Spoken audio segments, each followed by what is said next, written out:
F sharp, A sharp, Revisited. Hello everyone and welcome to F sharp A sharp Revisited, the music review podcast where we line up those recent music releases and give them our unfiltered, unrestrained opinions one by one.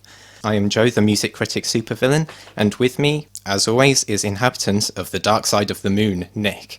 And we also have a very special guest with us as well. Alex, say hello, both you. Hello. I'm always here. And anyway, Nick, why don't you tell us a little bit about the first release we've got lined up? I'm very excited about this one because for the first time in the history of the podcast, we're doing a fresh off-the-press review of the new Arcade Fire album, Everything Now. For our regular listeners, if we have any at this point, in our first podcast, we talked about Arcade Fire. We talked about their set at Reading Festival 2010, which I'm very, very fond of. I believe you were quite fond of it as well. Yeah, I enjoyed it very much as well. So now, a good 7 years later, they've come out with their latest album, which is about 13 tracks long, about 47 minutes, I believe it is. And since then, the band have gone through a bit of a lineup change. There are less members now. Their sound has changed quite significantly as well. Back then, they were doing a sort of baroque pop sort of thing. And now they've gone disco. Yes. Anyone want to start off with any points about whether disco has relevancy in this era? I think it does, as a genre. I don't mind a bit of cheese. My thoughts on disco are that at the time it was designed to fill club floors, and now we have EDM to do that. And I'm not sure whether there's much point in it existing anymore. It exists more as a retro aesthetic for people. So Arcade Fire have very much gone down this route. From their last album, they started to have some disco vibes on. I mean, the lead single, Reflector, from their album Reflector, was quite disco-y. I thought that song worked very well. I was very fond of it. This album, however, I'm not so sure about. I know they released 4 singles from it in the lead up to its release date. Once every 2 weeks, they release a new song. Everything Now, Signs of Life, Creature Comfort, Electric Blue, and none of them really grabbed me. Not me either. No, I actually avoided the singles too much just because I like hearing an album fresh from start to finish. I think you did the right thing there. Yeah. For me, that's another problem I have with this album, which is that I've listened to the 4 singles, and then you've got an intro track which was sort of tagged onto the lead single. Then you have 2 tracks that are both 1 minute 40 and sort of joined together, so I'm not counting those as 2 so much as 1 track. Yeah. And then you've got the outro track, which is the same as the intro track, just extended a bit. So that leaves you with about 10 songs on the album in total, 4 of which we've already heard, and the other 6 I don't think are, for the most part, that much more interesting than the singles. That's interesting, because I went and looked at which songs were the singles retroactively, and I thought they were all some of the weaker tracks on the album. I can't say I'm that fond of any track on the album as such. I think that they all have flaws. Personally, my standout tracks are... The first part of Infinite Content works rather well, and I also like We Don't Deserve Love. I think that would have worked well as a good ending track. Yes, 2 points on that. We Don't Deserve Love was my favourite track on the album, and I agree with you wholeheartedly, should have been the closer. Yeah. But for me, Infinite Content, I didn't like the first half, but I liked the second half. For me, the way I interpreted Infinite Content is that it's meant to be repetitive, to perhaps suggest how everything is more of the same in this world of just infinite content that we have accessible to us. So repeating the lyrics again and again didn't bother me so much, especially as the song is only 1 minute and 40 seconds long, so it doesn't outstay its welcome. But then it includes the second half of it, which I think is meant to follow on that theme of, look, it's more of the same but slightly different. And I just think that it had already given its point and it didn't really need to stick around much longer. Okay, I'll give you my thoughts on it then. For me, the first half was just standard guitar rock. It didn't stand out to me at all. It didn't stimulate my ears at all, unfortunately. What I appreciated about the second half is that it seemed to provide an alternative way that we experience having infinite content. Like the first half, it's like there's all this opportunity around us. and it's all a little bit overwhelming, but at the same time it can induce us with lethargia sometimes. There's so many options that we're like, oh, like what do we do now? And that's something I actually quite appreciated about it being 2 tracks, and I think I just like the second half musically a bit more. I think the first half is a good, fast-paced, fun song that was necessary to come in the album at that point, because I was starting to grow a little tired of the previous songs that had been playing, and I think the guitar hook on it that happens around the middle is really, really stimulating. I love the chord progression. I love how simple it is. I think the second half, it's not terrible, I just think it's unnecessary. I don't think either of them are good. I just think the message that they're conveying is good, but musically and lyrically they don't actually say much, so it could be done a bit better. It's in the execution. Going on about songs saying things, I'd like to talk about second single, Creature Comfort. Joe, you've just face-palmed. Do you want to talk about the lyrics on Creature Comfort, Joe? Let me just read out an extract. Some girls hate themselves, hide under the covers with sleeping pills, and some girls cut themselves, stand in the mirror and wait for the feedback. See, this is the only song that I felt was just completely distasteful in the way it executed its message, because I can see they're trying to go for something here. That was my big problem with the song. I liked the themes that they were sort of heading for, but I just don't think they approached them in any sort of tasteful manner. It felt very much like when Butler was going, I need to make a point, so I'm just going to drive it home as bluntly and as straightforward as possible. And that's the problem. And also, some of the hooks on the song as well, there's like a bit of a call and response thing going on. And the female response part, I found really grating. It was really high-pitched, and I thought it had no place on a song about depression, onto suicide, and it just left a completely bad taste in my mouth at the end. See, in the past I thought that Regine and Wyn Butler's vocals were, for the most part, on par with each other. I didn't think one was particularly better than the other, but on this album I really haven't been very fond of the female vocals. Some of my favourite Arcade Fire songs have Regine singing, like Sprawl 2 from the album The Suburbs. Oh yeah. I think she's great on that. On this album, on, say, the song Electric Blue, where she takes the lead, I can't make out most of what she's saying. It grates. Yeah, and some of the hooks in that song as well, just... I think it's meant to be a tribute to David Bowie, and from what I got from the lyrics, the tribute was, how are we supposed to carry on greatness? How are we meant to live up to what you already brought? And I don't think they're doing that with this album at all, honestly. The lyrics of Creature Comfort doesn't have any nuance in it whatsoever. My favourite part of the lyrics is, it goes on and on, I don't know if I want it, on and on, I don't know if I want it. It just feels like the album's motto to me.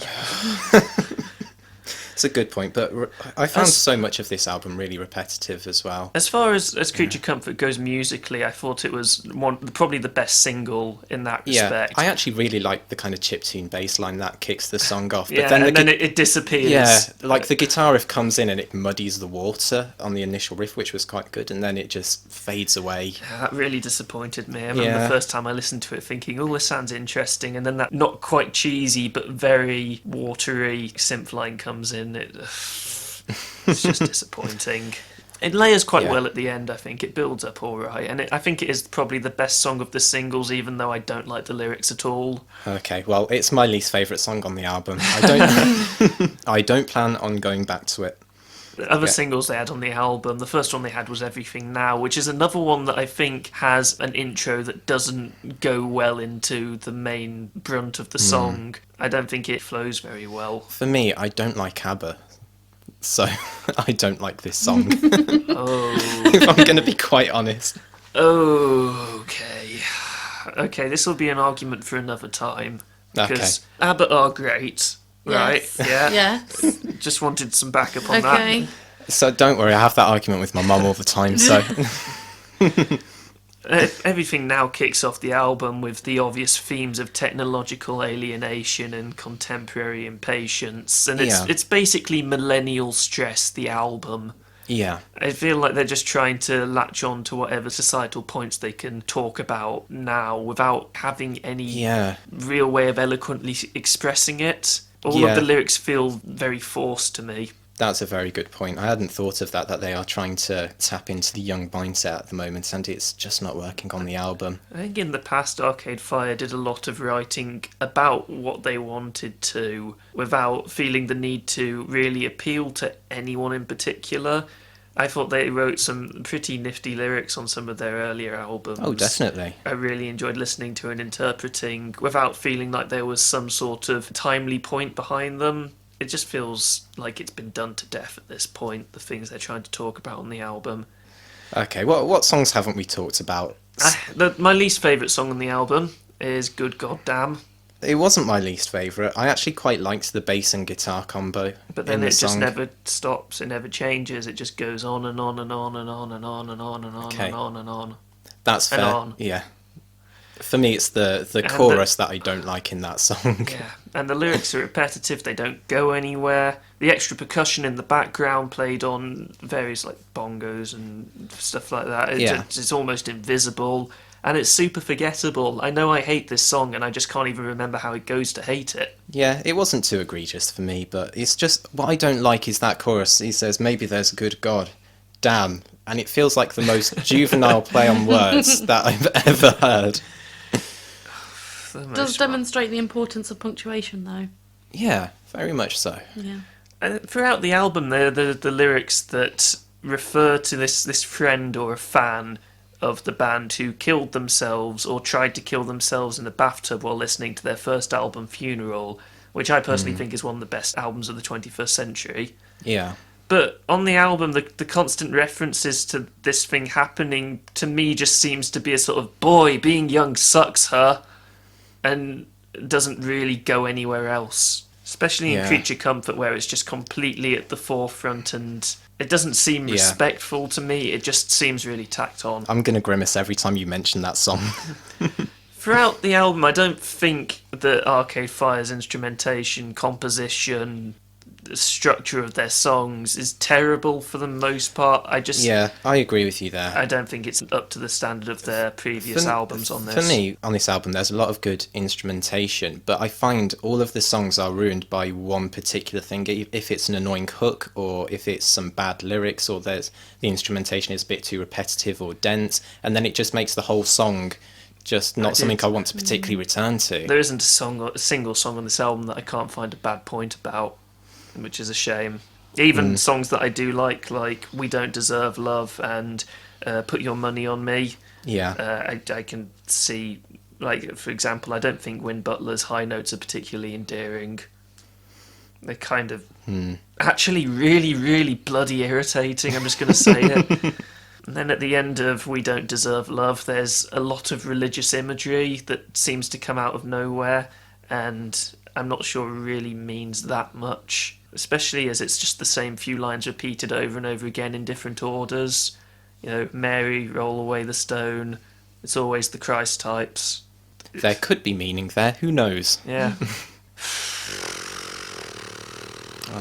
That's my thought on this album. Just that noise. I don't think it's terrible. There are a few songs in it that I like. There's a lot of songs on it that I just find really disappointing. Yeah, I agree. Put Your Money on Me, We Don't Deserve Love are my highlights, and that's about it, really. I mean, I feel like we've been very negative on the album, and the album kind of deserves it, but it's not. I wouldn't say it's awful. Yeah, it's just I've seen what Arcade Fire can do. It's a disappointment. I don't like this direction they've gone in. I don't think that's just me personally hating disco, because I think disco can be incredibly fun, good to dance to. Like, for example, when I was listening to Signs of Life, I just couldn't get the picture of John Travolta dancing out of my head. So I guess as pastiche, this album works kind of well. I don't think the disco beats are good on all of their songs. Yeah, I mean, disco can work well, but I just don't think they've really grabbed it here. I don't think it works as a method of conveying the themes they're trying to convey on this album. Oh, definitely not. I mean, I suppose it is danceable, but it never once made me want to get up and, rock around the room at all. So. Yeah. Do you have any closing thoughts? I didn't really like it, and we had to listen to it in the car multiple times. Yeah. And it just it was one of those albums where you didn't want to stop talking to listen to it, which says something. That's a good point. I did have to listen to Peter Pan quite a few times, because I realised each time I got to the end of it that I'd spent the entire song talking about other subjects and not really bothering to listen to the song because it just wasn't very engaging. It didn't make you want to turn the sound up so you could actually listen to it. Yeah. The very background. I will say, though, I have still got various things stuck in my head, like everything now, and it's kind of simultaneously annoying and, you know, just kind of there. Yeah, a bit like ABBA. I think we should wrap up our thoughts. Highlights? Put Your Money on Me and We Don't Deserve Love are the only songs I will listen to this willingly again. I think I agree, but also I do like Infinite Content. I like what it was trying to do, even though I don't think the second part was that great. Just final complaint. It's so irritating that they put songs on the album with pretty much the same name, but then just underscores and putting... And continued. Yeah. So I'm feeling maybe a 4. I give this a 4 as well. I hadn't thought of a score to give it out of 10, but I'm glad you've given it a 4, because you were going to give it a 5. Yeah, I changed my mind while we were doing the review. That's a good thing for you, because that means that I don't think it's better than All Time Low. No, it is a very good thing. Do you want to quickly explain why we judged it harshly? I just think you're wrong. I don't have any major reasons. I don't think you did your research properly, I'm sorry to say. And I don't think you've done your research properly with Paramore, and I'm still bitter about that. We gave it a 7. That's a good score. Yeah, we liked Paramore. No, but you said their self-titled album wasn't well received. And it wasn't. That's a Did fact. you- did That's you- not an opinion. Did you receive it at the time that it was released? I'm not talking about No, me. you didn't. No, you didn't. Okay. So, Back about All Time Low, I'd like you to justify Drugs and Candy. I'm not saying I like all the songs on the album. I think this might bring up the argument of context again, because I don't think you guys knew All Time Low very much. I think I just said to you, oh, you should do it on the podcast, and then you did it on the podcast, which I wasn't expecting. We like to talk about a large variety of genres and That is bands true. and of levels of obscurity. That is very true, but I feel like All Time Low are a journey, and So you're saying you've that gone on the train in Birmingham instead of London when it goes all the way to Glasgow. So you're saying that we can't enjoy this album unless we've listened to the previous 10 years of work? Not necessarily, but I don't think you really know their background. I will happily admit I don't. I just listen to it on its own. I like Weightless. I think as well. Like I'll be perfectly honest to admit, I think you guys appreciate more highbrow music than All Time Low, whereas All Time Low is not supposed to be like massively insightful or. I'll have you know that Joe thinks that Infinity on High by Fall Out Boy is an excellent album. I do. There's nothing wrong with that sort of stuff, but I think some music, I would probably put Fall Out Boy at slightly higher than All Time Low in terms of like, there's probably a bit more meaning, but with All Time Low it's mainly just pop punk, let's dance around and have a nice time sort of music, which I don't think necessarily has to have any meaning, or it can just be manufactured pop punk, which is exactly what Alex Gaskarth, whose name you couldn't remember in the podcast. That's because I didn't bother to look it up. Exactly, didn't do research. Alex Gaskarth did an interview where he basically said like, oh yeah, I did my research on Pop by just listening to loads and loads of rubbish pop, and then I've sort of recreated it in my music, but added in a bit of pop here and a bit of punk here and a bit of rock there, and that's what he's sort of done. So that's what I meant when I said you hadn't done your research. Okay, well let's I think it's not your sort of thing. I like Friday by Rebecca Black. Yeah. Yes, I heard about that the other day. I was a bit horrified. Because we were saying how... Oh no, I said we were talking about how some of the Arcade Fire songs are catchy, and I said just because a song is catchy doesn't mean it's any good, and then started singing Friday as an example, only to hear that you enjoy it. Okay, this will be a debate for another time, I think, because I haven't prepared my notes for Let's just finish this section Friday. by saying that All Time Low are better than Katy Perry. True, I very true. will be okay with that. Very true. Apart from Katy Perry at her best. What's Katy Perry at her best? Firework? Hot and Cold. Hot and Cold, I think. Yeah, Hot and Cold's a good song. We're going to move on to our next album now. The next band I wanted to talk about is Big Big Train, who I am very pleased... Choo-choo! I am very pleased to talk about because I've been a bit of a fan of theirs since I discovered them back in 2013. Big Big Train are a very symphonic, modern progressive rock band who have a very pastoral sound, and lyrical themes to their albums are based on periods in English history, with the last 3 albums focusing on the early 20th century. And despite releasing an album just 3 months ago, they have graced us with another release called The Second Brightest Star, released on the 23rd of June. And I am very pleased with this album. Very pleased. I am very pleased. Good. Are you pleased? Are you pleased, I'm glad Nick? that you're pleased about this album. I'm not. Okay, this will be interesting. I mean, it's okay. First of all, it's 70 minutes. Yes. 30 minutes of which isn't new material. Is mostly not new material in terms of, the Which final 3. I automatically have a problem with. Okay. Because I don't see a band taking tracks from their previous album and then joining them together without doing anywhere near enough to make them different from their previous releases, and then just putting them on the new album to be anything other than lazy. Okay. Which is especially annoying because the songs I'm talking about being Brookland Sequence, which consists of the tracks On the Racing Line and Brooklands from the previous album, and London Plain Sequence, which features London Plain and then 3-minute or so intro that's been added on, which is from the previous album. I think they're possibly the best tracks on the album, but I just can't get over the fact that they've already been released, so I don't see the point in having them here. Okay. I definitely see that point, but for me it wasn't an issue just because I just enjoyed hearing them again. That's fair enough. I'm just thinking that I'd sooner just listen to them on the earlier albums, and I'd rather have them release this album a few months later with, new content, which is going to excite me in the same way that those tracks did. Okay. That's the first big thing out of the way. First big problem that Nick has with it. It's just annoying because let's talk about Brooklyn Sequence, because I think that's my favourite segment on the album. I love the lyrical content. I like of that it. you call it a segment and not a song because it's a bloody 17-minute track. I do really like the songs that are joined together in that. I love that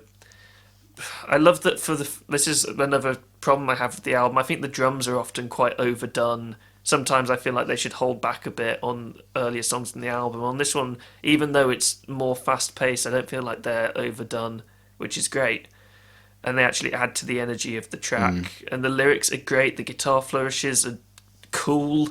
Probably the best part of the album. I love the section of 5 time in this album, in this song, in Brooklands. It's so good and it's so energetic. 5 time is really difficult to get right and still provide a song energy. I mean, Radiohead does it in 15 Step really well, and Big Big Train have done it on so many songs really well. I just love that the lyrics are about a former racing driver called John Cobb, as he's sort of looking back and wondering where all the time went. And you can tell from the music, this is exactly when he's being nostalgic and looking back. The album picks up and matches the energy of being on a racetrack, specifically the Brooklands track. Yeah. And the music and the lyrics complement each other incredibly well. Oh, definitely. And the lead singer, David Longdon, I think his name is. I'm pretty sure it is. He's very good at being emotive. I mean, sometimes he can be a bit dull on previous records. I didn't find that on this release at all. I think... Oh, Nick's got the face. Let's come to that later. Nick's got the face. But yeah, I think on Brooklands, he really evokes nostalgia really well on that song. And just the flows of highs and lows throughout the song. It flows so seamlessly. It is 17 minutes long, so it's very difficult to pick out specific parts in it that were really great, but there are a lot of them. Oh, yeah. And I do think that, I mean, if I have to give a compliment about it from being, 2 tracks from a previous album joined together, I do think they flowed together very well. I just don't think well enough to justify them. Having it again. Yeah. Which is a shame. London Plain Sequence is also great. I think Turner on the Thames isn't as good an intro as On the Racing Line is from the Brookland Sequence, but I thought that the second part, the London Plain Sequence, was great. I love the sort of folk influences in the lyrics that they use on the album. Yeah. I love the amount of imagery they're able to create. Yeah. Well, that's the thing about... Well, a lot of Big Big Train's music I really like, and it really comes to the fore on this album as well, is how they evoke so much English history and English culture in their music as well. It really feels like it's in tune with the time as well as the place. And that's something I really enjoy about their music. I just want to go on that the harmonies in the chorus of London Plain, once again reminding me of traditional folk music. I just adore that. It sounds so lovely. And just generally, the backing is well structured. There's a lot of dynamic range, a lot of interesting compositional choices, which you'd expect from prog music, but it's still pulled off very well. Yeah. Let's go let's talk about the new sections of the album. Yeah, let's talk, which is the bulk of the album, about the first 45 minutes or so. And I liked pretty much every single track on this album, bar one or two complaints about two of the songs. Let's start with the beginning, the second Brightest Star. I really like this song. I think it has such a gorgeous atmosphere. The piano and the strings are really well done. I think it's not the worst intro track. I can think of many better personally. I think it probably fits the tone of the album. Serves as a decent introduction. I love the guitar tone in it for the solos. Yeah. It's absolutely beautiful. Yeah, for the second half of the song, it just kind of erupts into this Floydian. Yeah, but I think for the most barrage. part, it just doesn't really engage me, which is what a good intro track should do. It should really drag you in.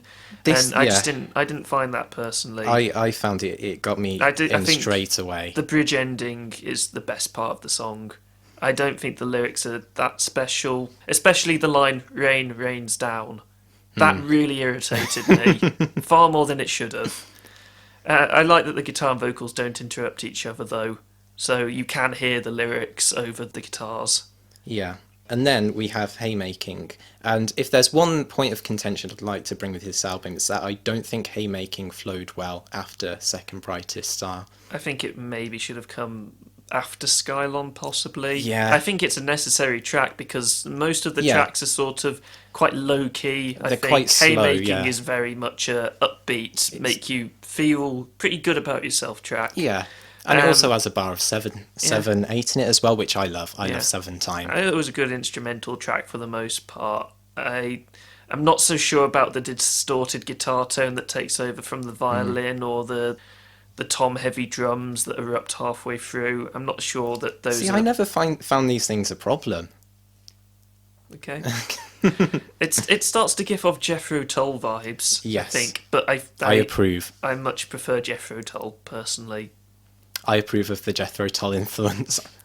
It is a lovely track for the most part. It's a nice track. It's just not placed very well. Yeah. And then we have Skylon after that. The thing I like most about Skylon was reading up about what Skylon is. Did you look into that at all? I didn't know. I kind of think I did know, like somewhere in the back of my head, and I just had to read up on it just to brush up really about what it was. I really liked the lyrics. I like just reading about it and then reading the guys' experiences with it is great. I love the fact that they're talking about this brave new world in it, which is represented through the Skylon's existence. Skylon was meant to represent a brave new world. Yeah. And then this brave new world being torn down. I just got the impression of the change from the lyrics, and that's, for me, Big Train don't write lyrics that are supposed to be kind of super deep, but what they do well is just evoking the atmosphere, just evoking a mood from the people at the time. I like that the lyrics, you know, they're full sentences of lyrics rather than little phrases, you know. It's much better than Arcade Fire's method of writing lyrics, that's for sure. And once again, guitar solo has a lovely tone and structure. Yeah. I think that's the strongest part of the album for me, is the solos. Oh yeah, the solos are great. And in Skylon, there's also in the verses just this really high-pitched guitar just on top of the layers as well, which I think is really gorgeous. It's not something I've heard in Big Train's material before, and I just really enjoyed it. If I had to choose a favourite track from the first part of the album, which, I mean, Skylon's alright. I don't think it was amazing. I thought it dragged a little bit, personally. I did really like The Passing Widow. I've got in the habit of highlighting the song titles, and this is highlighted blue. Blue. And that means I really, really liked it. Hey. Do you know what the thing is about it is that, to me, it sounded like a Disney song, but not in a bad way. Yeah. I love, once again, the traditional folk-influenced lyrics telling a story, and really did drag me in this time. Okay.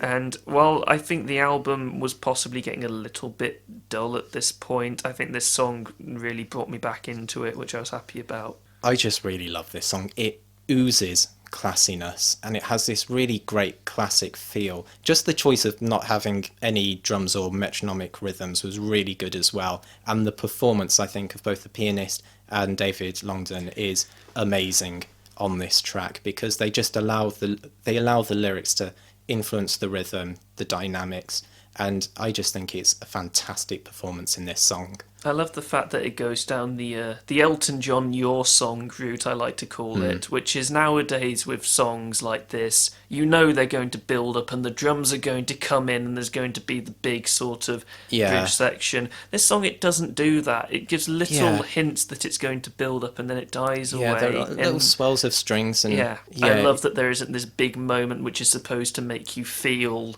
but the feeling comes just from the song as a whole. Yeah, well, that's reflective of the lyrics, because, this is a tragic situation. This widow has had her husband die at war. This is post-World War II, this era in the music. And, it was really hard for people back then. It's not like this song does take a positive side to it, like she's going off on her own, she's going to, try and make something of the rest of her life. But it doesn't cheapen the tragedy of what's happening to the people who are left behind. So I really appreciated that approach to the music. It's one of the songs that I actually vaguely remember from the album, which is a bit of a shame for the album, but good for the song. For example, The Leaden Star, I don't remember it very well at all. It's one of the songs that I just thought was there. It wasn't my favourite on the album.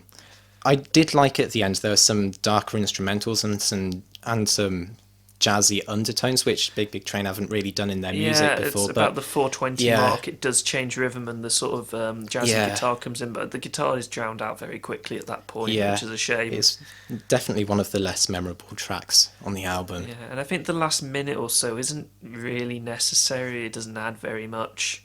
It could easily have been another minute shorter. I mean, it's already 7 minutes long. Yeah, I mean, it didn't need it to be there, but I did enjoy it as a track. I just remember talking about Cassius by Fleet Foxes last month, and at the end there's a final minute which doesn't really need to be there, but the fact that it is, I think, really improves the rest of the song. On this, not so much.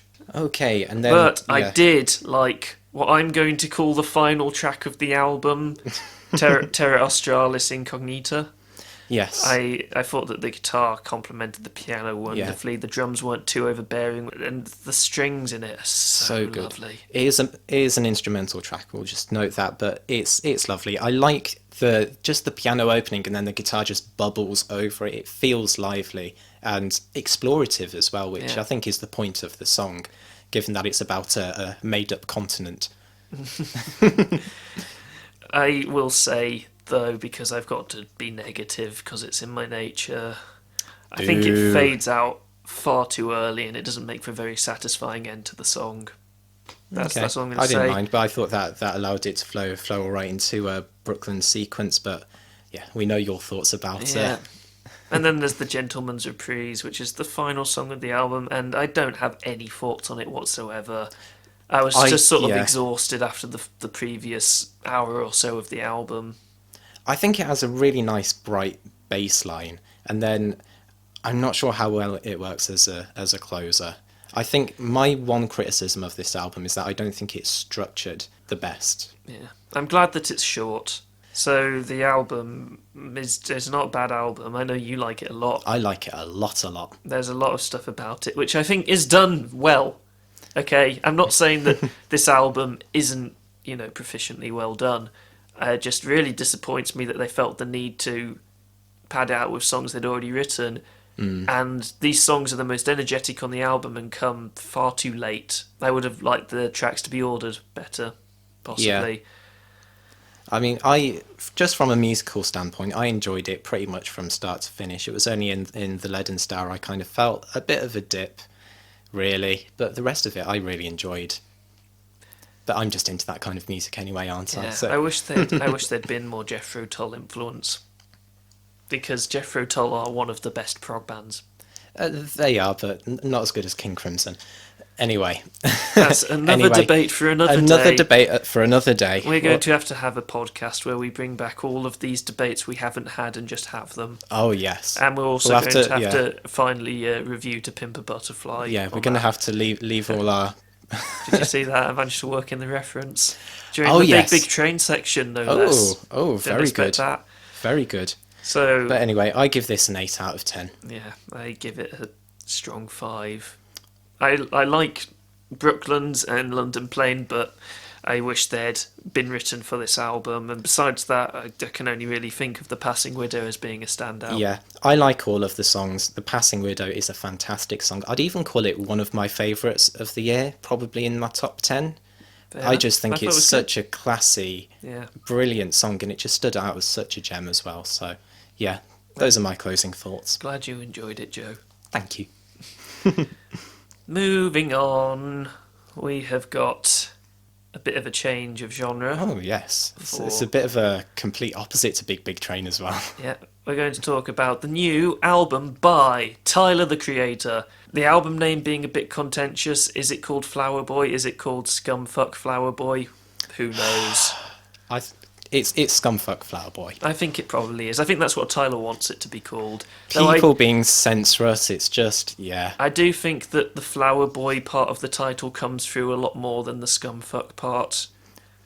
But okay, I would like it to have come through a bit more than the... Well, you know what, we'll get to it. We'll get to it. Tyler, the Creator, has been around for about, 6-7 years now.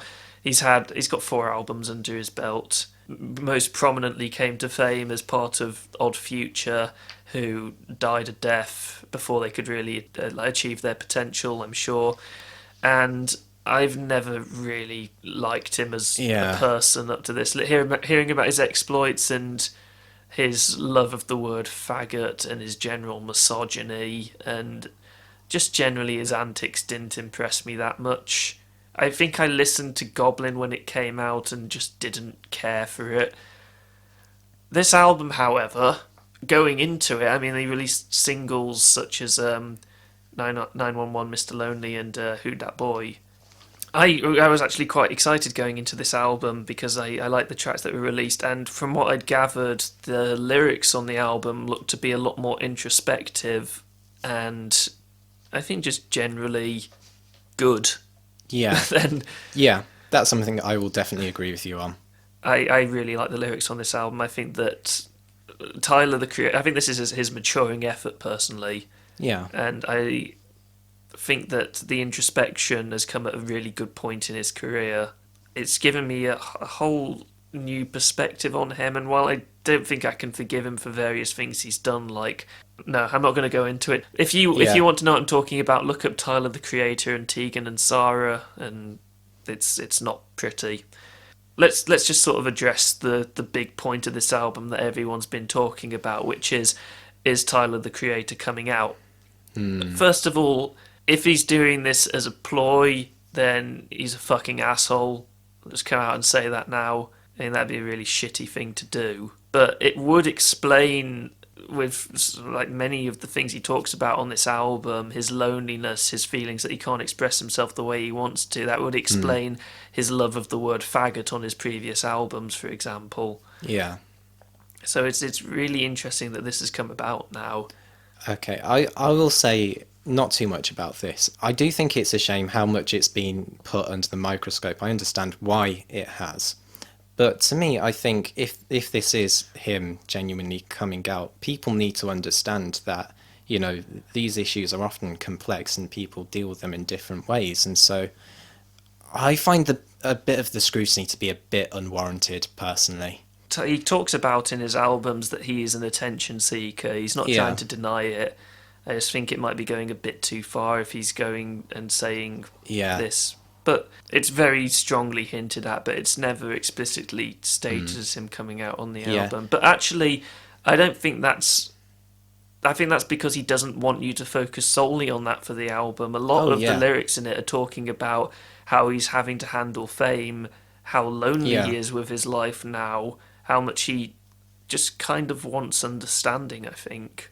I definitely agree with you there. It kind of makes it a whole lot more believable, and personally, I'm happy to take him on face value on this. Let's go into some of the tracks. Yeah. Let's start with the singles, I think. The first single he released being Who Dat Boy, which I listened to, and I really appreciate how just absolutely dirty the beats are on it.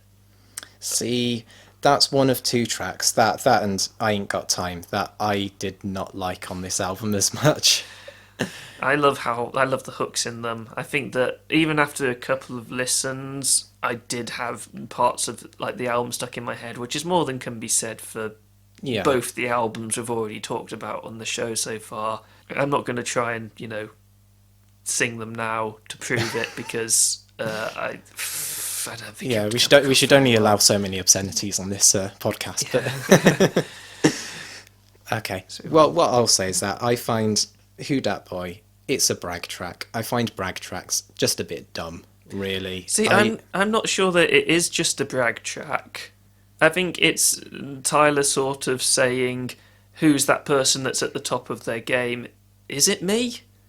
I think he's pointing out all the things that he's achieved, but he's still really not very sure how much this really contributes to him having succeeded. Well, there's a song later on in the album where he talks about all of his insecurities. Yeah. And one of the things is he talks about, what if the question, who that boy is, rhetorical, and in fact it's already been answered and it's not me? And what if everyone has already forgotten about me and I'm past my prime? Yeah. So at first I did think Who Dat Boy was one of the weaker tracks on the album. It was only with looking back at it as I got through the album that I realised that it's probably better than I gave it credit for. I would say that's a strength on the other songs on the album and the album as a whole, but I would still call Who Dat Boy a weak track. I will still say that I love the production on it. I love how dirty it is. I love Tyler's flow on it. I thought it was fantastic. Then there's other singles such as 911 Mr. Lonely, which is a reasonably upbeat track. I like the juxtaposition in it though between the backing track and the lyrics, because the lyrics are really quite depressing on it. Oh, definitely. And then on the second half it just gets even darker. Yeah, I definitely agree with you and appreciate that, but I just felt like that song got a bit overshadowed by some of the other songs on the album. Such as? Personally, like Boredom. I do think Boredom is a good track. See You Again as well. See, I think that the singles were all pretty good. Boredom, I think, was another good choice for a single. I like the repetition in it. It really hammers home the theme of sort of boredom. The song is very melancholic, and I love the lyrics in it, such as "Hi, y'all ain't hit me all day. What the fuck is the problem? Is it me? 'Cause I'm not solved. I'm bored." At that point, you expect him to be, going back to the whole coming out thing, and the misdirection there, I think, is great. Yeah. Even the sort of more silly lines like, "Boy, my bedroom floor is a serial burial. I'm serious. I ate 'em all. Dry boxes, bodies. Yeah, I caught 'em." The contrast between that and serial killer, I think, is hilarious. Yeah. Yeah, and I just like the mellow feel of the track as well, but it doesn't ever feel boring itself. No. So, yeah, Which I think is a very big achievement. I mean, using repetition, I think, is a very dangerous game. Sometimes it just doesn't play out in the slightest. But here I think it works really well. You need skill with it, or luck, but we'll say skill for now. Yeah. My personal favourite track on the album is November. I think Tyler's flow in it is the best it's been on the album. And it's really a song of two parts. And the song sort of slows down for the second part and then speeds up again. It's as if he's trying to collect his thoughts together, and when it speeds up again, it's when he's sort of thinking straight. And at the end, it's got this thing where he's trying to leave an answer phone message for this person, and he wants to tell them how much they mean to him now that he's finally got his thoughts together, and he feels like he can do that. And I just think that the lyrics in general are probably the most Very introspective they've been on the album. Yeah, that closing verse is my highlight of the album. Yeah. That's my favourite, just of a section of a song, my favourite bit, because I suppose the first half of November is good, but it wasn't really grabbing me as much. But as it got to the end and he was trying to leave this message for this person, and it's like, can I even do this? Yeah. Will it just get rejected? Was I think it was genuinely moving. Yeah. and it leads very well into the next track. Glitter, I'm not sure is quite as good as November, though it is very similar with its themes of vulnerability. Yeah. And I think the bass is far too loud and overpowering on it, which is a shame. The combination of the sort of real slowed down track and him rapping fast just gives off this impression of him having rushed thoughts once again. Now he's finally got to this point that he feels like he can do this thing. He's really struggling with having to do it, and you can imagine the thoughts racing in his head. And I think that the ending is absolutely fantastic to that track. We didn't get your message either because you were not speaking or because of a bad connection. It's really quite heart-wrenching, and it's sort of goes... It's which was it? Yeah. Yeah. And it goes back to this idea of... Because you know what I said, if this is him doing a sort of ploy of going out to gain attention, then it's shit, but... If he does, he's never going to get taken seriously, so his song's going to go unheard, which is what I think comes through with this ending. I think it works incredibly well. Yeah. And that's where the album should have ended. Okay, I disagree with you completely, because the closing track, Enjoy Right Now Today, is one of my 2 favourite tracks on the album. It's one of my least favourite. Okay, then. Do you want to go first? Okay. I like how nice and uplifting this track is. Like, a lot of this album's themes is, like, one big one is driving. My other favourite track is Pothole. We'll get to that. We'll get to that. Is driving to get away either from the mundanity of life or just from troubles and other issues that Tyler's going through, and struggles of loneliness and boredom. And this track, just through its instrumental, appears to be giving an answer to all of those themes. It's so bright, it's so uplifting. It's not driving, it's not forceful like so many of the other tracks on this album. It marches along, it's steady, it's controlled. And there's like these I really like the like child vocal samples that are in it. It just sounds so bright and happy, and it just evokes this mood that, like the title of the song is, getting to just enjoy what's here, what's right now. And I felt like it was such a poignant end to the album. I loved it. I completely agree with you, except I don't think it's anywhere near as, euphoric and as it should be at the end of the album. I found the drums really, really irritating, and I didn't think it made me feel anywhere near as happy as I needed to feel on that track. I really do appreciate what it's trying to do, and I love the ending where he reaches the end of his journey and you hear him get out the car, and we don't see what the destination is because that doesn't matter. I think that bit is a great end to the album. I just wish that the final track had been happier. I thought it was plenty happy. I guess this is just a disagreement. I thought it was well executed. Yeah. I definitely appreciated it. I do appreciate what it was doing. I just wish it had done it a bit better personally. Should we go back to Pothole because you wanted to speak about that? Pothole. Where's my notes? Pothole.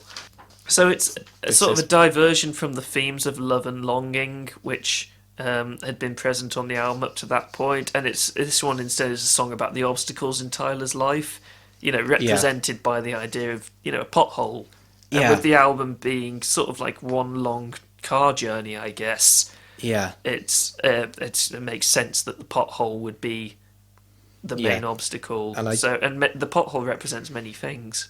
Yeah, and I think his lyrics on this track are the best on the entire album. I thought the driving metaphors were on point all the way through, doing 3 left turns because you didn't know your mama was right. Like it's clever, and it has a bit of cheekiness to it as well, and I just thought it was really nice, really reflective, and just the beat of the song as well, it has that force to it, like he's trying to get away, and that comes through in his delivery as well. He's trying to just drive away from all his problems, but you can't do it forever. There are these potholes, they'll keep coming up. My favourite thing about the song is the fact that Jaden Smith isn't bad. I know, isn't that nice? It's so weird. I saw as I was reading along the lyrics to it. Oh God, here he comes. Yeah. We all know what Jaden Smith is like, but his delivery, his sort of half-bored tone, matching with Tyler's very, I don't want to say cheeky voice, but I'll go with that for now. I think the juxtaposition works really well. Yeah. I love the sound effect of that comes in the track. It's so fun. Yeah. Another one of my favourite tracks, though, comes right after it with Garden Shed. I love the features on that track. I think Yeah. they fit really well. Oh, the features are good. The backing is gorgeously slow. It's gorgeously slow, but I thought that it was a little bit too meandering for me. I mean, we both disagree about different points on the album, it's clear, in terms of the backing. Yeah. I just think the lyrics on this are some of the best that they are on the album. Yeah. Such as, all my friends lost, they couldn't read the signs. I didn't want to talk and tell them my location. And they ain't want to walk. Truth is, since a youth kid, thought it was a phase. Thought it'd be like the phase, poof, gone.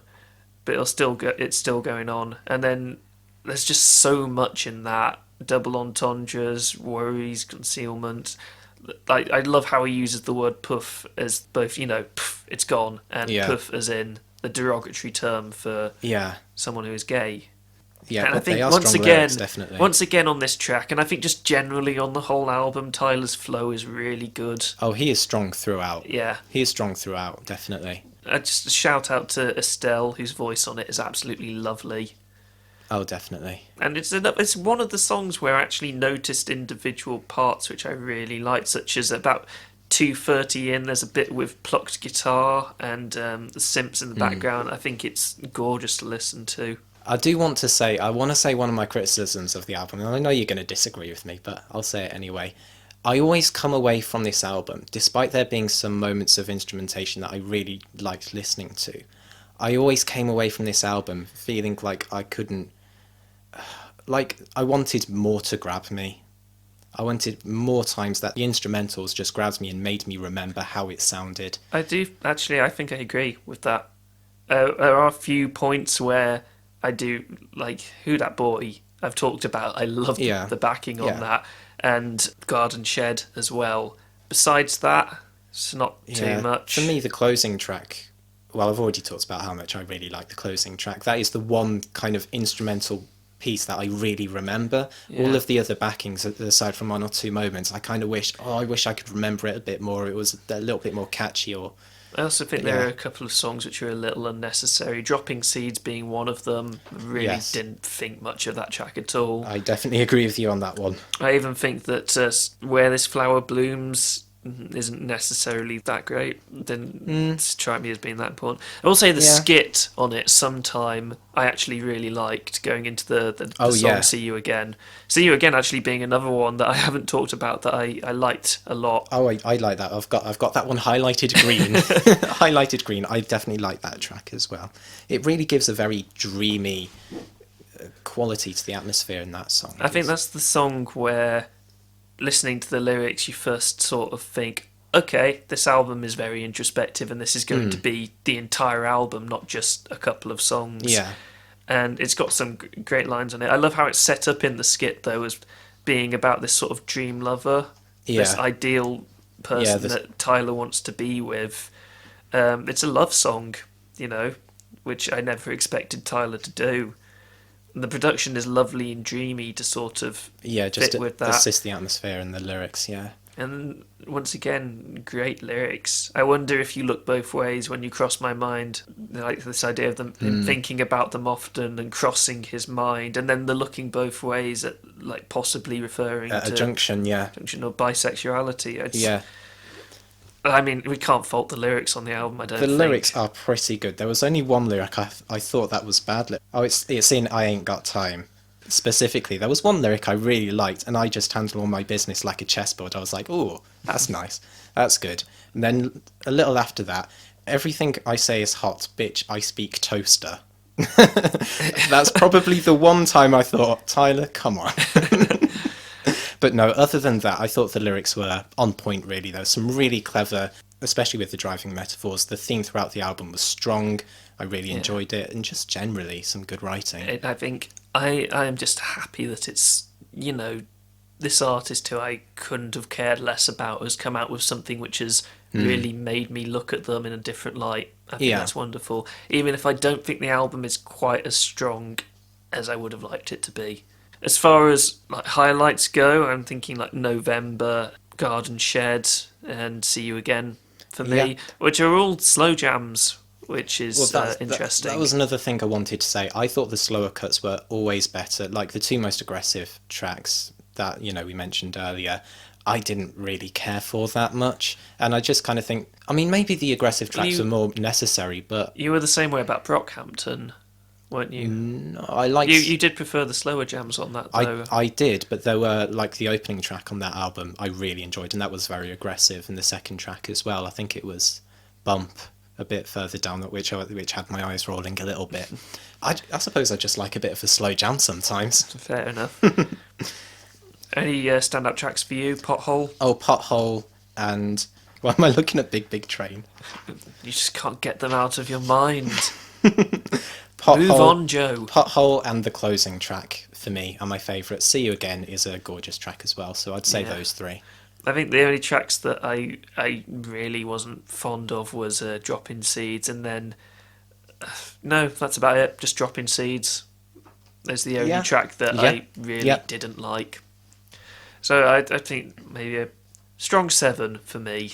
Yeah, I give it a 7. See, when I'm listening to it, I kind of think strong 7. When I'm not listening to it, I think light 7.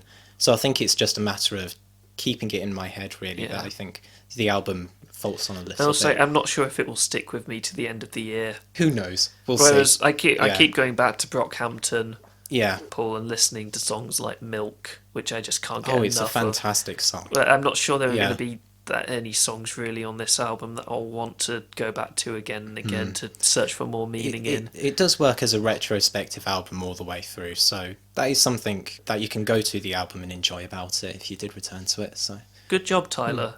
Keep it up. Thumbs up. Keep going. Thumbs up for now. You do your thing, Tyler. Right. Right then. We haven't got any singles this month. This is when we'd normally do singles. Yes. So we're just going to go straight on to another album. Straight on to the next one. We have Mellow Waves by Conenlius. Oh, I've been looking forward to this album for quite a long time. Oh, yes. Conenlius is a Japanese experimental electronic composer who gained some prominence in the late 90s, early noughties, and after 11 years of only working on a couple of side projects... 11 years! 11! He has come back with this album... Mellow Waves, which I had very much been looking forward to since he dropped the first single. I felt the same way because you showed me that single and we talked about it on the show, and as I remember, it was just pretty much us going, it's so good. It's gorgeous. It's amazing. I do consider that episode to be a little bit of a lost episode because of the audio, so we will take a few moments to talk about that song in a bit, but I kind of just want to say now that I like this album, but I kind of wish that I liked the whole album a little bit more. I had the exact same feeling. Just a little bit more. Because the first time I listened to this album, I got to the end and I thought, this is great. I would give this like a strong 9. And then I went away and I thought about it and just went, actually, I didn't really get that much from this album. And I was just left feeling like I wanted a bit more from it, personally. Yeah. I have thought about it a little bit more and kind of got in my head why I think it doesn't work the way it does. But let's talk a little bit about If You're Here, because I could gush about that song. That's for the strongest track on the album. Ages. It is my favourite song of the year. Syncopation galore. Oh, it's so gorgeous. That ended muted strum ostinato. Okay. In the background, the soft vocals, the layering, not a single note in it is wasted. And also the electronics, the keyboards. I didn't appreciate this at first, but the vibrato on each one is so meticulously placed, just for the maximum amount of gorgeousness to come out of it. He knows exactly when to use silence, which I love as well. That's such an art. I remember brilliant. After we talked about the song last time, you were telling me about there's one part in the song where there's 2 harmonic notes and then a snare drum. And I went away and looked for that, and it's amazing. It's amazing. Anyway, when it gets to that part, all of the instrumentation drops out except for those three beats, and it's beautiful. It's beautifully placed, and the guitar solos on that song, just in general, he has such an amazingly quirky sense of melody with them. The sequences of notes feel both kind of all over the place, but perfectly controlled at the same time. Yeah, it's amazing. I'm not a huge fan also of when songs just fade out. I know it was very popular back in the day, because to me it just says you didn't really know how to end this song. I know that's probably a bit of the Puritan view, I know it works in some cases, but I'm glad that for this one he decided to fade out just the backing, keep the main keyboard riff going to the end. One criticism of the song, which Joe will disagree with, I think the ending is a little unnecessary. Just the final, 2 bars. Okay. Where it goes... Yes, I disagree with you, but hey, that's it. What you gonna do? And I did actually look up a translation of the lyrics to this song, which I didn't know if I wanted to do, in case it completely ruined it for me. To me, I just took the vocals as being another instrument and sort of judged them on how well they fit in with the music. And on that level, it works perfectly. Yeah. I just want to say, I think the lyrics are because they're a translation, they're not going to be 100% accurate to the Japanese would perceive the lyrics, but they're so lovely as well. Just from looking at you, why for no reason does my heart sigh, watching you move, without meaning to throb, why does it start thumping? If you are here, then this world I can still bear. That's just lovely. That's really sweet. Oh, Conenlius. Oh, Conenlius, you charmer. But, so, I mean, that is the best track on the album. It's definitely, I mean, it's not. I'm not going to fault the album for having placed it first on the album, but... I mean, all the tracks after that aren't as good. To varying degrees. There are several tracks that I like. There are several tracks that I love. Sometimes, someplace, the following track is another track on the album that I really like. Oh, yeah. Oh, definitely. It's more upbeat than the previous track, which is nice. And even though it's in 4/4 time, it's syncopated again, which is always lovely. Yeah, I mean, throughout the album, his use of syncopation is very strong, and it's always placed in a way that feels very kind of odd and quirky, and that's very characteristic. And you know how I said, Big Train. Sometimes I felt like the drums were a bit over the top and didn't really fit. In this song, in the chorus, the drums are over the top, but I think it fits really well. It fits well with the spurts of energy. Yeah. The song has a really nice rhythm that feels like it's pulling you along. Yeah. It's such a joy to go along with. And the vocals are so cute to me. Yeah, they're understated. Yeah. And that's nice. It's nice sometimes. Yeah. And the guitar solo on that song, I love that style of guitar solo as well. It's really dissonant. He gets the perfect balance of bizarre sounds combined with melody. He gets it so perfectly right. He's able to make the messiest solo sound, like all of the notes are completely clean. Yeah. That's something that I thought Prince was able to do really well. If you listen to the guitar solo to Purple Rain, even though it's really quite fuzzy at parts, it just sounds so neat, which I love. And Conenlius does it brilliantly here. Yeah. Yeah, just brilliantly. It's a great track to listen to, which is a shame because after the first 2 tracks were so excellent, I did think the third track was a little... Dear Future Person is a lesser Sometime Someplace, which was the second track. I still liked it. I liked it too, but it kind of felt like the same track but with less momentum. I think it seemed like if Conenlius had to release a radio song, that would be it to me. And yeah. I also thought that there were a lot of layers in it and sometimes they mashed together a bit. It wasn't as clean as the past 2 songs. Yeah. I think this is where I kind of get into my criticism of the album, because it's this Dear Future Person and then going on to Surfing on a Mind Wave. I like both tracks. In fact, I really like Surfing on a Mind Wave. Yeah, that's another one of my favourites. I think that is exactly how you should do an ambient instrumental track. It's brilliant. I really like it as an ambient track, and I have a bit of a love-hate relationship with ambient music. I think it's done brilliantly here. Like the sounds as they come in, they don't come in and go too quickly and softly. There's some seagulls, some evocations of the beach, and it feels relaxing. But it's a different philosophical mindset for a listener to listen to with ambient and structured songwriting, and I did think it felt jarring coming from the first 3, which are based very much on standard songwriting, into this ambient piece. I realised that. I did feel like... Well, I mean, I was sure at first that it was just going to be a bit of an extended introduction to another song like the first 3. Yeah. I do love the song, but I do agree about the placing, which is a bit of a shame because it's a fantastic song. It's a lovely track. The string intro is 40 seconds long, but it doesn't feel too long at all.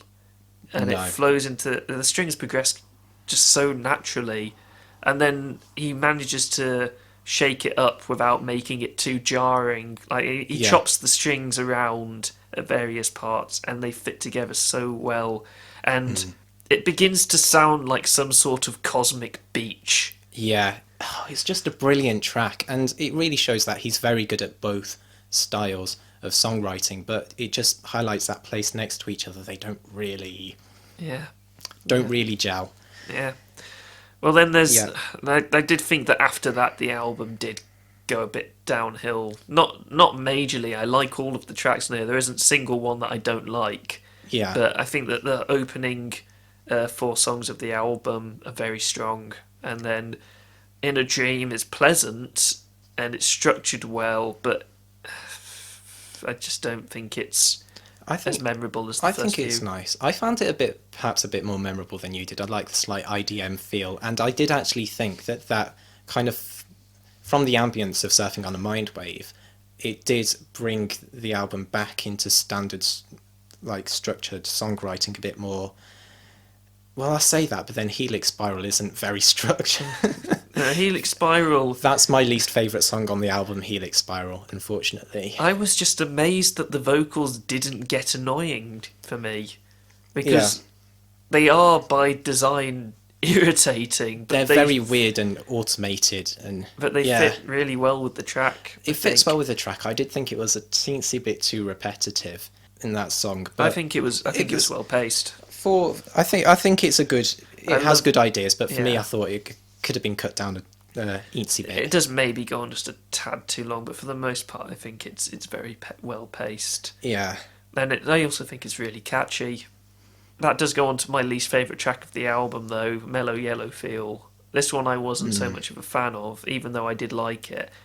I think it's partly because while I thought that just about every other track on the album was well paced, I'm not sure this one was so well done. I would agree with you, because there is one part of the song I really liked where there's this chromatic guitar work. Oh, I think that the solo in the middle, the solo is completely great. saves the song. It's great, but then it kind of highlights the parts before and after, which feel a little bit too dreary. I think it's the best solo on the album. Which is saying a lot because... if you're here... Because If You're Here has got incredibly good solos. But with Mellow Yellow Feel, it's another one of these tracks that builds up its layers over time, and I just think it doesn't build them up at the right time. Yeah, it doesn't do them well enough, I don't think. But then that is followed by probably my second favourite track on the album. Oh? The Spell of a Vanishing Loveliness. Which is sung in English. Sung in English, yes. I was listening to the lyrics the first time and I thought, these are rather lovely, and then they got sad very quickly. I kind of liked that though. Oh yeah. Oh, I'm a big fan of the bittersweet, for those who don't know. And I just loved the languidity of this song. The bass I thought was so dreamy, and it wasn't boring, it was lively, like there were notes being played, but it was so just relaxing as well. The lyrics describe kind of like this it's like from a woman's point of view, just like this perfect husband and child. And then at the end, it's almost like she realises it's all a dream. This isn't real. And it's quite sad. Yeah. It's quite sad. I will say for that song, I didn't find it as memorable as some of the other tracks on the album. I do remember the very, very start of the song is kind of jarring, and I wasn't sure how well that worked. There's a bit which feels quite separate to the rest of the song, but that might just be me. I just didn't think it was very necessary. But then we got the penultimate track, the Rain song. I really liked this song. You know how I was saying once again about Big Big Train, I was talking about the traditional folk influences. Yeah. I totally got that on this song as well. It was like a new age folk song. I just liked how catchy it was as well. It's just I just sing along, pots, pots, pots, pots, pots. I love that the guitar provides both the melody and the rhythmic layers at the same time. I think that's incredibly impressive that they do that. He's a great guitarist, which is interesting considering he is. Yeah. For the most part, an electronic artist. His guitar work is fantastic. It reminded me of folk artists like Martin Simpson and Nick Jones, who are able to combine multiple layers, like the rhythmic and melodic layers of a song, just on one instrument. Yeah. And I just love that. And it's once again, it's quite a repetitive song, but it's not boring in the slightest. It's quite charming. Yeah. Yeah. It's I mean, I think what we're going to just completely take away from this as just feel for the song is it's lovely. It really is lovely. Absolutely lovely to listen to. Yeah. And I'd just happily just put it on in the background I've done anytime. it a few times since and it's gorgeous. Final track, and this was actually my second favourite track on the album. I thought, can you pronounce this for me? Crepuscule. Crepuscule. Probably. Possibly. I don't know that word.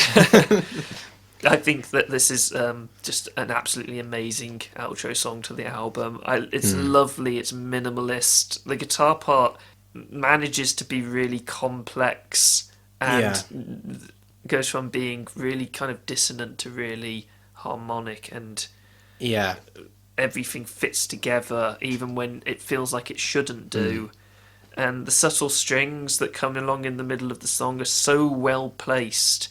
They don't build up too much too soon. I was sitting there just thinking I could listen to this forever. Yeah, what I will say about Crepuscule, that's probably so wrong, I'm probably butchering that word, and the Rain song as the closing two tracks, is that I think Conenlius gets actually the perfect blend of ambient and structured songwriting together, just in those two tracks, which is what was missing in the first half of the album when there were jumps between the two styles. So I do think the way the album flowed was saved at the end. Fair enough. Didn't Radiohead have a song called Crepuscule? You know, the one that goes, I'm a crepuscule, I'm a weirdo. Yeah. It's my favourite Radiohead song. Yeah. We interrupt this episode of F Sharp A Sharp Revisited to bring to you a previously lost recording of Tom York performing Crepuscule live from his mother's basement in front of his pet squirrel. I'm a crepuscule, I'm a widow xylophone. What the hell am I doing with such made-up words? I'm eating word salad. Oh, our listeners are running out the door. I just wanted to improve my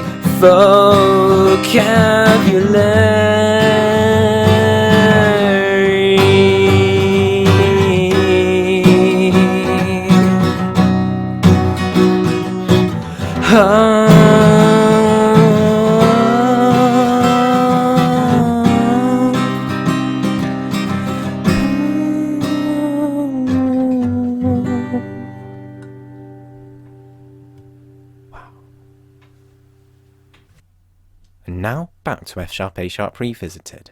So yeah, it wasn't this album wasn't the strong 9 that I was feeling beforehand, because I came away from it thinking I've liked every track on this album, but I haven't really come away with any deeper feeling of satisfaction than that.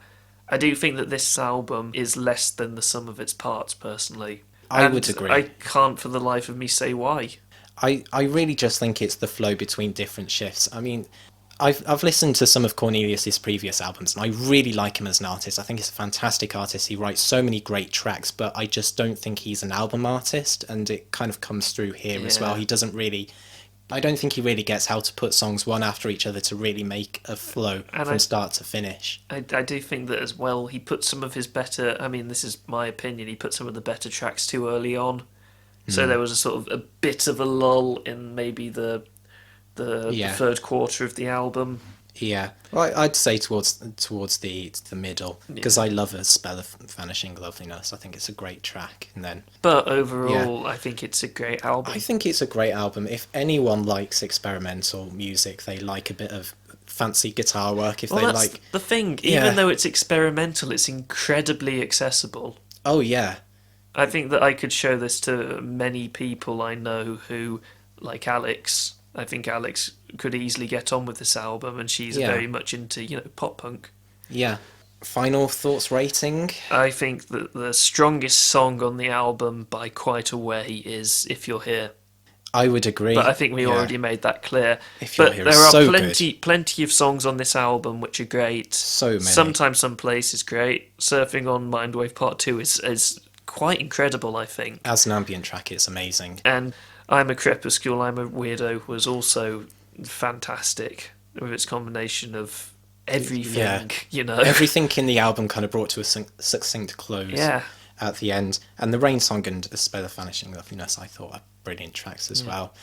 So while I wouldn't say this album was the amazing, you know, collection of songs I kind of expected it to be, having listened to the first two singles being the first two tracks, I still think it's a great album. I'd give it an 8. I would give it... See, I think the structure harms it a bit too much. I'd give it a 7, but I really like so many of the tracks on this album. I just think, as an album that I want to listen to as a start to finish, I think it doesn't quite work as much as I don't think it bothered me as to. much as it bothered you, but I do recognise that the structure is probably the main problem with the album, which is a shame, but oh well, what can you do? We still have If You're Here as a single, and I think if you're listening to the podcast, I'll just say, just go and listen to that song. If you're going to take one thing away from what we say today, go and listen to that song. Just listen to it. It's my favourite of the year, and it's so gorgeous. Yeah, so gorgeous.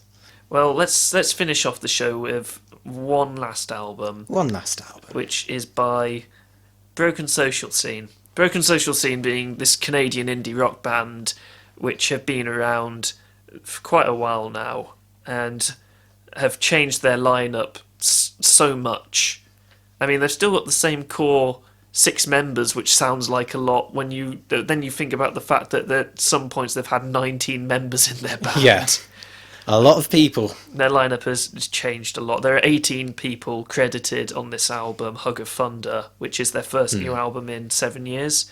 And it's 12 tracks and 53 minutes long, so it's quite a substantial album, I think.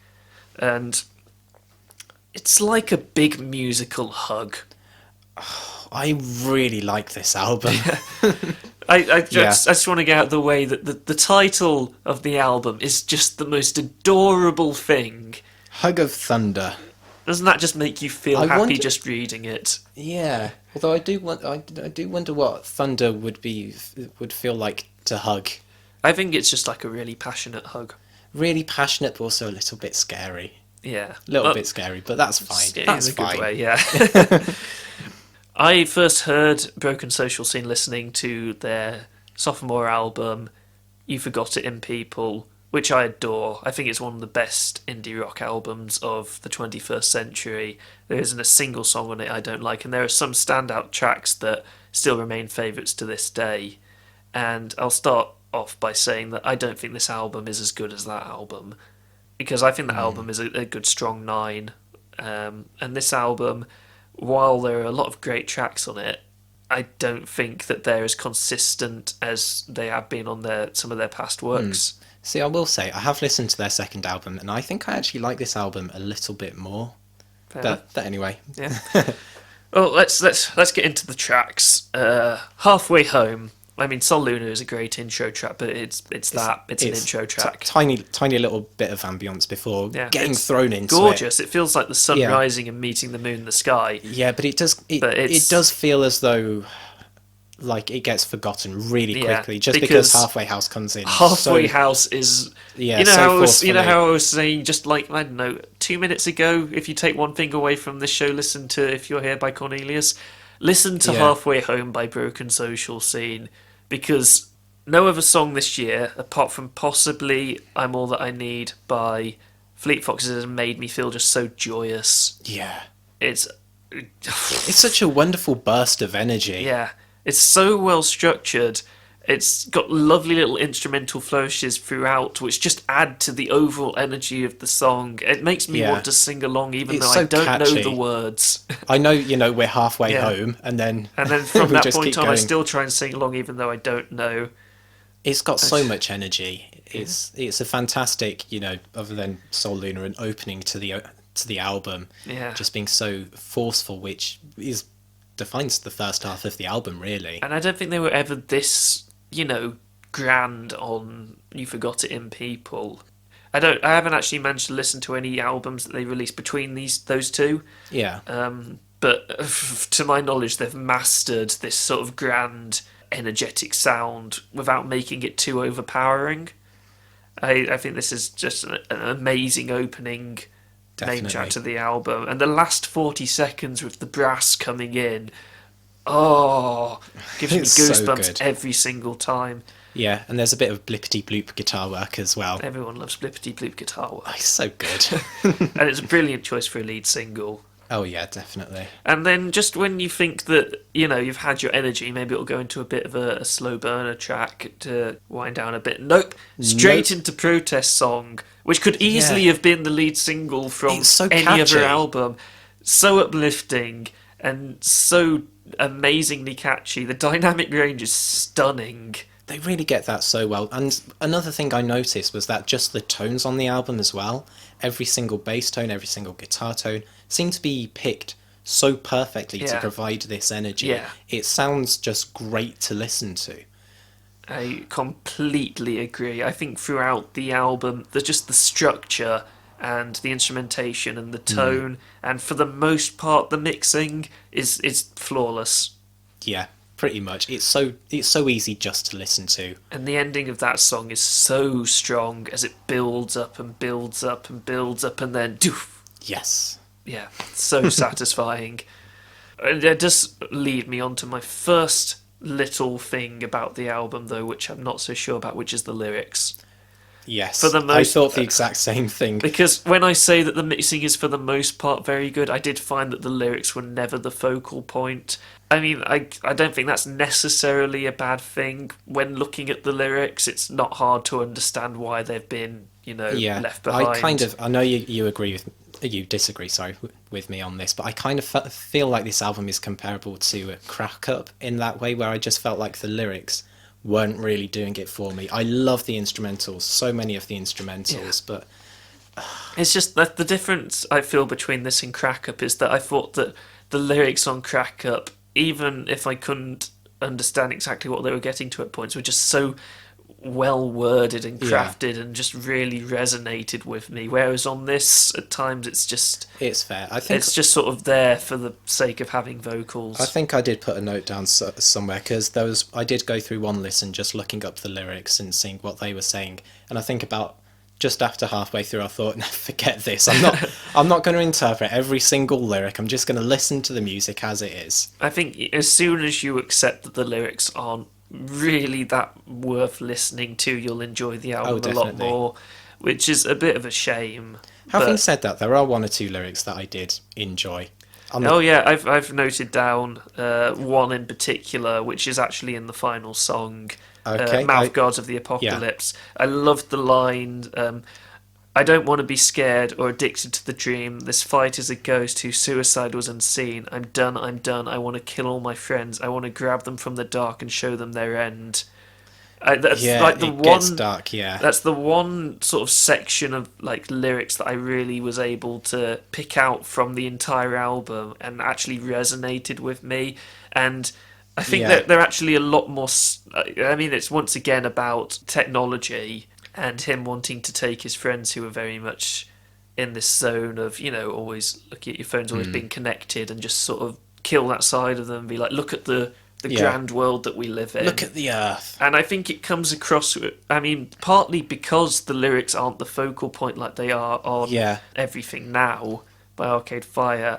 It doesn't come across as pretentious, I don't think, or there because they want to make a point for the sake of it. It feels really natural to me, and I think it's worded incredibly well. I will just add on that song as well, it builds itself up into that explosion at the end, because the lyrics kind of come in the second half. I love that transition from the first half to the second half. It's really well done. Each time I'm listening to that song, I'll listen to it and be into it, and I think, oh, it's coming up now, and then it always happens, and I'm still taken aback by how grand it is. Yes. It makes me feel just so triumphant, even if I'm not doing anything. Yeah. You did note your favourite lyrics of it, but I've got one more that I just want to read out. Okay. Words of hope are a joke for the numb, the poet's a liar, and we all want some. That's great. I like that one. But for the rest of the album, the lyrics weren't a focal point, but there was one that I did like on the title track, Hug of Thunder. I'll be up crying listening to Grace. Yeah, I did. For me, I did think you were going to pick that one out because I know that Grace is one of your favourite albums. For me, that's known as Tuesday. But yeah. So yeah, that's probably my one real criticism of the album. The rest of it, I loved. I think that while I like just about every track on the album, I don't think I loved the entire album. I think some of the tracks just sort of fell into the background because... Actually, there is one track I do agree with you with that on. It's consistently... I mean, it's just very consistent as an album. Every track, as I've said, is very well structured and the instrumentation is great. But at the same time, there are some tracks which I think just stand out a bit more, which means the other tracks are left behind a little. I think there's one song on the album which I'm a little unsure about, which is Towers and Masons. Okay. I mean, my pick for least favourite song was Gonna Get Better, but Towers and Masons would probably be my second least favourite. Those are the only two tracks that I think... I mean, I say it's the one song that I'm not so sure about, but at the same time I can't think of anything to say about why. It's still got a nice bass line. Yeah. And it's still a good track. It's pleasant enough to listen to. I do wonder whether that means that the album is possibly a little bit too long or not structured track by track as well as it could have been. But I don't necessarily have a bad thing to say about the song itself. Yeah, it's not really that bad. I mean, I did think the album does front load the energy and kind of gradually brings it down before the explosion of the final track, which I think is great for the most part, but I did think Gonna Get Better did feel a little bit too much like a lull. So maybe if there was one track I'd take out, it would be that one. Actually, thinking back about it now, Gonna Get Better is another one that I was a little unsure about. I think it's mostly that the vocal melody in it to me is a little distracting. It's a little disjointed, I thought. I mean, it's an all right enough track. I wouldn't say it's bad, but I did think it's one that could have potentially been taken out. Yeah, but I liked as the layers built up the dynamics into the change into male vocals. I thought that was pretty cool. Should we talk a little bit about how good the bass is on this album? It's so good. It's so good. Like, even on a song like Vanity Pale Kids, it's just this simple bam, bam, just over and over again, but it's so satisfying to listen to. Indie rock should not have bass as interesting as this. It's so great. It's so great. And on a song like Victim Lover, I really like that song. Just the licks going up in that song are so good. I should learn to play it, but yeah. I have noted on Victim Lover, bassline is groovy. It's more than groove. It's this very kind of low-key groove as well. I like how, looking at my notes, when it gets to Victim Lover, I've just put, once again, well-structured and instrumentation is great. Come on, broken social scene. It pretty much sums up my thoughts on the album. It's so consistent and so well composed. I have a little bit of a problem with some of the track positioning, maybe. Maybe I think the album's a little bit too long.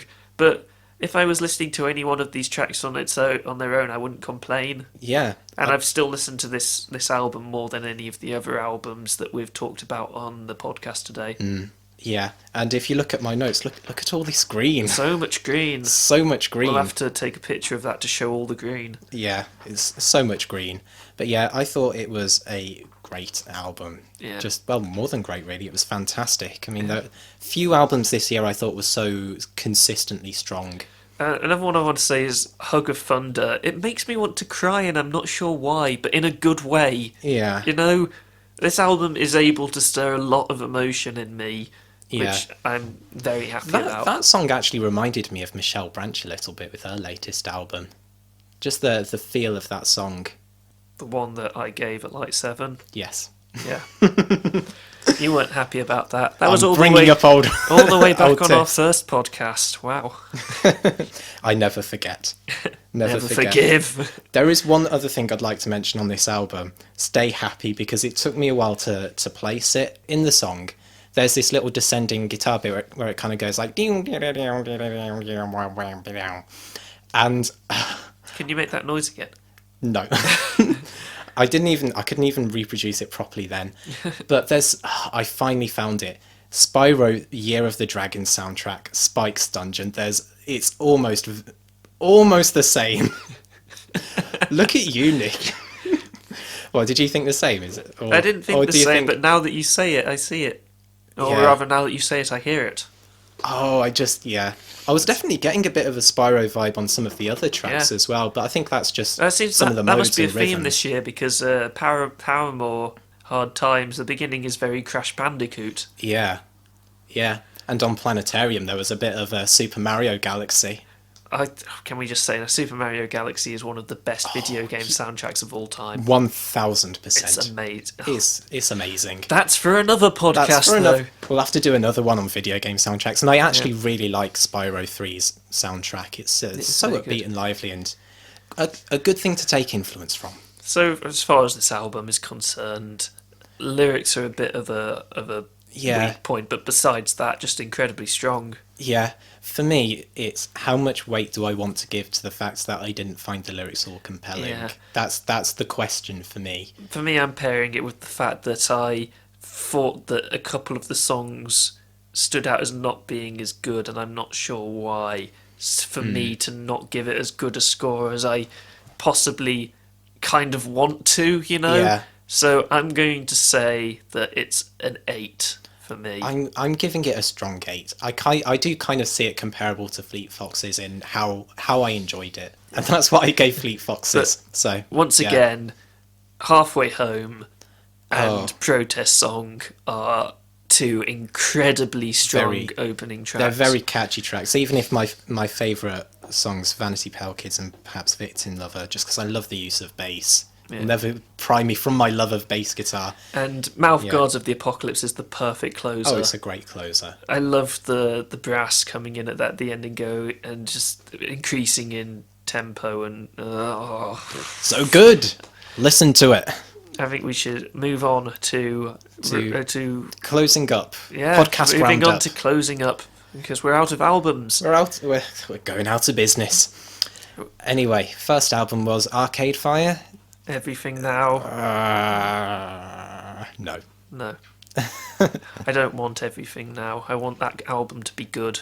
Yeah, come back when it's good, I please. love Funeral. I love Neon Bible. I really like The Suburbs. Reflector is good. This album, Not so much.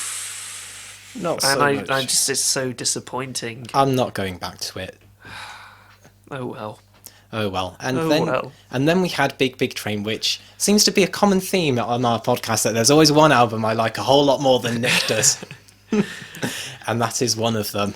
Yeah, well, I'm sure that there are a lot of prog fans who will appreciate it a lot more than I did, but I mean, I probably would have given it a higher score if the two tracks that were taken from previous albums weren't taken from previous albums, because that's just such a shame for me. Yeah, I think that's a fair point. If you haven't heard their previous albums and didn't know that they were taken from the previous albums, as it was for me until I read up on it, then it's probably a lot better. But it was just as soon as I found that out, it really hit me. Yeah. Which is fair. For me, favourite track, Passing Widow. I absolutely love that song. I can agree that is an excellent track. It's up there with my favourites of the year. So if you feel like checking just one song out, try that one. Yeah, Mr. Tyler, the Creator. Surprisingly good. Yeah, I think that's a very apt way of putting it. I did not care for his earlier work. Did not really care for him as a person either. And now I've just got this whole new perspective on Nice him. bit of introspection. So a general thumbs up, we shall say. Yeah, I hope that his future work continues to be as insightful. We shall see. Yep, maybe shall we'll be see. reviewing him again in a couple of years, talking about how he's gone back to hating everyone and just Yeah. That'll be fun. That'll be fun. And then Conenlius. I really love him as an artist. I love him as an artist. I love him on a track-by-track basis. Yeah, as an album, not quite all there, but the tracks are fantastic for the most part. So if it sounds like the kind of thing you'd like to listen to, then go ahead. If you're here, fantastic track. Go and listen to it. Yeah. And finally, Hug of Thunder, which we've just talked about, by Broken Social Scene. I would recommend listening to it if you don't like it. I would recommend listening to You Forgot It in People as well, just in case you like that. But if you don't like this album, then you're wrong and I hate you. Okay. So, Yeah. what's your favourite album that we've reviewed this month then? For me, it's a tie between Big Big Train and Broken Social Scene. I think both are strong gates. Yeah, I think, while I think that Mellow Waves by Conenlius is possibly a better album aesthetically, I'm going to say favourite album of this month is Broken Social Scene. It's just glorious to listen to. Yeah. Even if I do notice some problems with it. And worst album, I know what yours is going to be. It's Arcade Fire so far. I think same, which is the biggest disappointment of the year for me. It's the biggest disappointment. I'm more disappointed by that album than I am by Katy Perry, because even though I gave Katy Perry a strong 1... What are you going to expect from Katy Perry? This album was by a band that I love. Yeah, and I think so many of the songs could have been fixed as well. So, anyway. Well, that's it for this month. That's We'll be back in 2 weeks. Yes, a lot sooner than usual, so we hope you enjoy listening to our lovely voices. Yeah, sooner than later. Yes. We will be making these podcasts a little bit shorter, but we will be reviewing more albums in the long run. And closer to their release dates as well, which I'm really looking forward to. Yes, which will be good. We can be relevant. Yes. That'll be nice. Unlike Arcade Fire. Burn.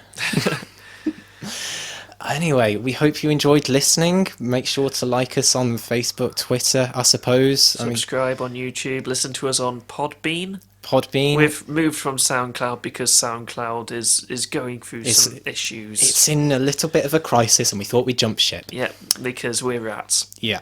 But it does mean we're still on iTunes and probably other places in the future if I can actually, get myself to do anything these days. Going to do a quick shameless plug of Joe's YouTube channel, Mr. Looktidge. It's growing. It's surprisingly. This man got deep cuts to comment on one of his videos. I don't even know what the thing is. It's about my Muse and Radiohead video comparing the two bands. Like it was like 6 or so weeks after I'd uploaded it, all of a sudden I was getting all of these people in. Like it was shared on like the Muse Reddit page, and then it was coming up in some people's feeds who like listen to Muse and Radiohead a lot. And then, that was fun. It was a little bit overwhelming. Maybe we can get deep cuts to come on our podcast. That would be the best. Oh, that would be good. A lot of people say that you sound like Deep Cuts. I know. I can't remember his name. I'm just going to keep calling him Deep Cuts. Oliver, I think. Oliver, that was it. Anyway, you've been listening to F Sharp A Sharp Revisited with me, Nick, and music critic Supervillain Joe. And for a brief period of time, Alex. Yes, she has left us now. Yeah. You probably noticed. I think she got a bit too angry about Arcade Fire and our less than passionate response to All Time Low. I'm sure she'll be back in the future to share more disdain. Yes, I look forward to it. I look forward to the arguments about ABBA as well. Oh yeah, that will be fun. But for now, Nick, Joe, F Sharp A Sharp Revisited. Bye. Goodbye. F Sharp, A Sharp, Revisited.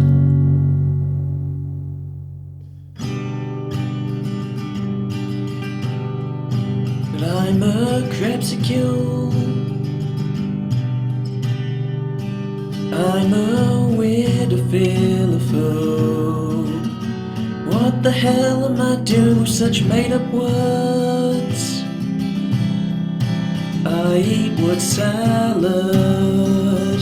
Whoa, whoa, our listeners are running out the door.